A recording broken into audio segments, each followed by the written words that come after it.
Здравствуйте, дорогие друзья! Сейчас мы находимся в Центральном Хуруле, где сегодня состоится открытие курсов калмыцкого языка и основ буддизма.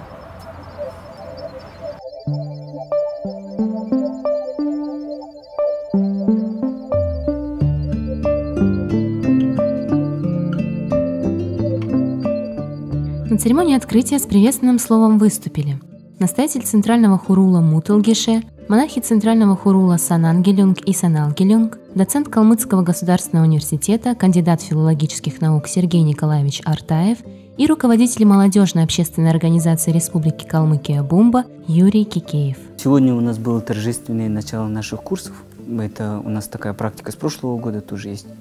В основном мы это организовываем, чтобы более подробно разъяснить нашим студентам о дальнейшей программе занятий, получать подробную информацию о занятиях, о время проведения, потом о экзаменах, о том, какая система будет у нас применена на данных наших занятиях. Занятия будут проводиться со 2 июня по 6 августа, экзамены с 11 по 13 августа.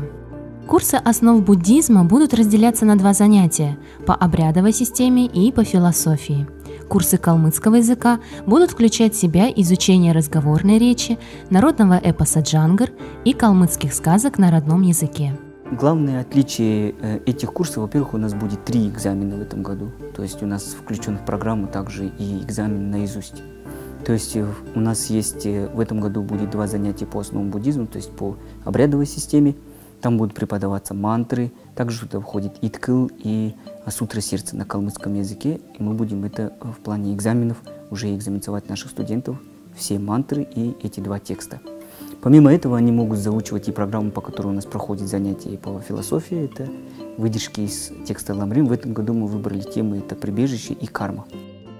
И вот этим в корне отличаются наши занятия этого года. То есть в прошлом году мы не делали этого, в этом году решили чуть-чуть расширить занятия именно по основам буддизма. Наши курсы вообще открытые. То есть если кто-то хочет посещать, допустим, калмыцкий язык или основу буддизма, по тем или иным причинам он не может участвовать в конкурсной группе, от которой мы ждем прежде всего результат посещений, и изучения, занятий, то есть наизусть сдавать и так далее. Если у кого-то нет возможности, то он может приходить на любые занятия, но, правда, вне конкурсной нашей группы. Что касается по поводу заявок, у нас около 120 человек. Это та группа, которую мы набрали сейчас на данный момент. Те, кто по каким-либо причинам не успел подать заявку, могут успеть сделать это до начала занятий в 317 кабинете Центрального Хурула. Так как у нас очень мало людей, и каждое поколение становится как носитель, они становятся хуже и хуже. И мы видим эту негативную такую тенденцию, поэтому мы хотим, чтобы молодежь изучала родной язык. Это прежде всего основная мотивация проведения курсов калмыцкого языка. Я надеюсь, что наши курсы, все, кто изучит их, смогут в дальнейшем не только просто это в теории изучить, но и применять в жизни. Чем отличается буддист от небуддиста, это наличием прибежища. Это основные знания, которые базовые и для всех буддистов необходимы просто.